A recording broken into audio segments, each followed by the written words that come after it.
আবার আমি চলে এসেছি আপনাদের প্রিয় ইউটিউব চ্যানেল ইন্ডিয়ান কিচেনের সাথে। আমি অলোক।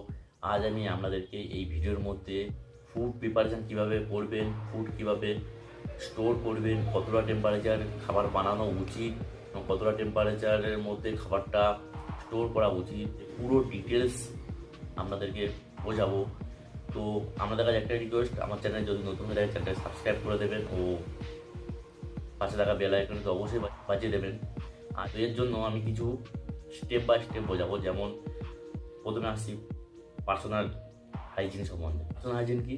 আপনারা যখন প্রথমে কিচেন বা আপনার ঘরে হোক কিংবা হোটেল কিংবা রেস্টুরেন্টে যে আপনি যেখানে কাজ করেন বা যেখানে কুকিং করবেন, সেই জায়গাটা যখন ফার্স্ট এন্ট্রি করবেন, প্রথমে আপনাকে হ্যান্ড ওয়াশ করতে হবে। হ্যান্ড ওয়াশ বা গরম জল দিয়ে প্রায় 20 থেকে 25 সেকেন্ডের মতো ভালো করে হাতটাকে ওয়াশ করে নিতে হবে।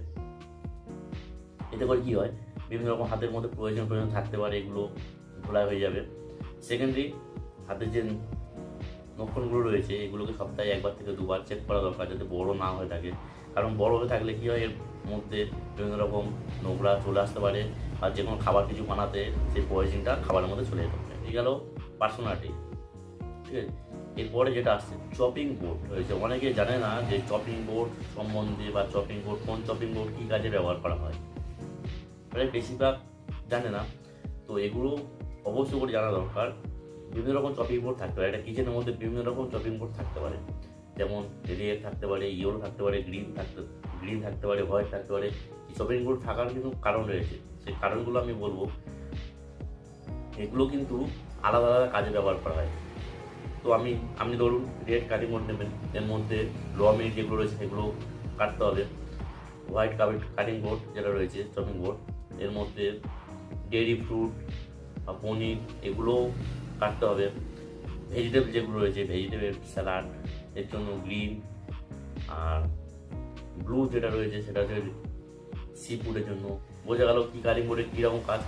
ডিটেলস যদি আপনারা জানতে চান যে কী কাটিং বোর্ডে কীরকম কাজ রয়েছে, তো এই সম্বন্ধে আমার ভিডিও অলরেডি বানানো রয়েছে চ্যানেলে, আপনারা গিয়ে ওখান থেকে দেখতে পারেন, কিংবা এর লিঙ্ক আমি আই বাটনে দিয়ে দেবো, ওখানেও দেখতে পারেন। ফুড সেফটি এর পরের স্টেপটা হচ্ছে ভীষণই ইম্পর্টেন্ট একটা স্টেপ। কীভাবে কোনো কিছু খাবার বানাতে হলে নির্দিষ্ট একটা টেম্পারেচারের মধ্যে খাবার বানাতে হবে, না হলে কী হয়, খাবারটা একটা নির্দিষ্ট টেম্পারেচার না পৌঁছলে খাবারটা সঠিকভাবে কুক হবে না। তো সঠিকভাবে টেম্পারেচার নির্ণয় স্থির করা দায়িত্ব আপনার, যেহেতু আপনি খাবারটা বানাচ্ছেন। তো কতটুকু টেম্পারেচার খাবারটা বানাবেন, 85 ডিগ্রি প্লাস টেম্পারেচারের মধ্যে খাবারটা কুকিং করা প্রয়োজন। এটা আপনাদের অবশ্যই করে মাথায় রাখতে হবে যে কোনো কুক করার টেম্পারেচার 85 ডিগ্রি। এরপরে স্টেপটা আসছি, আমরা তো খাবারটা বানিয়ে দিলাম, কিন্তু খাবারটা বানানো কতটা টাইমের মধ্যে এই খাবারটা খাওয়া দরকার সেটাও জানা দরকার। আর কতটা টাইমের মধ্যে খাবারটা ফ্রিজ করা দরকার সেটাও জানা দরকার। তো এরপরে স্টেপটা হচ্ছে গিয়ে ফ্রিজ টেম্পারেচার।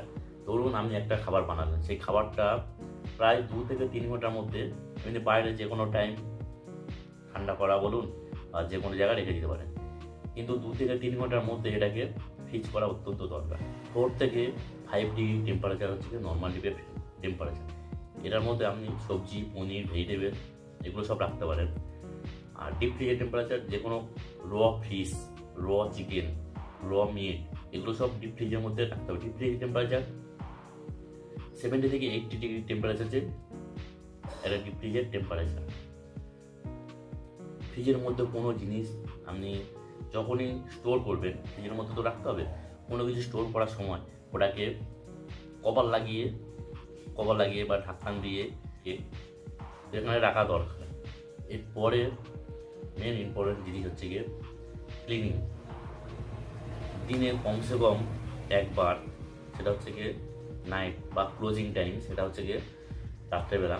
সারাদিন বিভিন্ন রকম কাজ থাকতে পারে, কিচেন বা বাড়িতে ভালো করে ক্লিন না হতে পারে।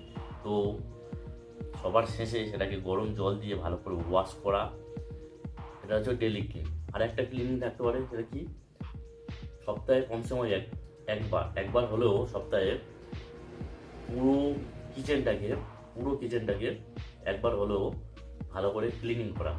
সপ্তাহে একবার হলেও নিট ক্লিন যেটা বলে, নিট ক্লিনভাবে পরিষ্কার করা। কারণ সপ্তাহে সারাদিন বিভিন্ন রকম কাজের মাধ্যমে পরিষ্কার তেমনভাবে পরিষ্কার নাও থাকতে পারে। তো এর জন্য সপ্তাহে একবার নিট ক্লিনিং যেটা রয়েছে সেটা একবার করা। আর পেস্ট কন্ট্রোল যদি থাকে মাসে একবার বা দুবার সেটাকে করা, কিংবা আপনারা নিজেরাও সেটাও করতে পারেন, কিংবা বাইরে কোনো বিভিন্ন রকম কোম্পানি রয়েছে তার মধ্যে থেকে আপনারা যোগাযোগ করে মাসে একবার কিংবা দুবার এটা পেস্ট কন্ট্রোল করতে পারেন। তো এইরকম আরও অনেক রকম হাইজিন, ক্লিনিং, ফুড এরকম আরও বিভিন্ন রকম রয়েছে। তো আজ আমি আপনাদেরকে এইটুকুনটাই বলবো। এই ছিল ছোট্ট একটা ভিডিও। এই ভিডিওর মধ্যে আপনারা কতটা উপকৃত হয়েছে বা আপনাদের কতটা ভালো লেগেছে তা অবশ্যই আমাকে কমেন্টে জানাবেন। তো দেখা হচ্ছে পরের ভিডিওতে। আর একটা কথা, আপনারা যারা এখন আমার চ্যানেলকে সাবস্ক্রাইব করেননি প্লিজ চ্যানেলটি সাবস্ক্রাইব করে দেবেন ও পাশে থাকা বেল আইকনটা অবশ্যই বাজিয়ে দেবেন। তো দেখা হচ্ছে পরের একটা ভিডিওতে। ভালো থাকবেন এবং সুস্থ থাকবেন।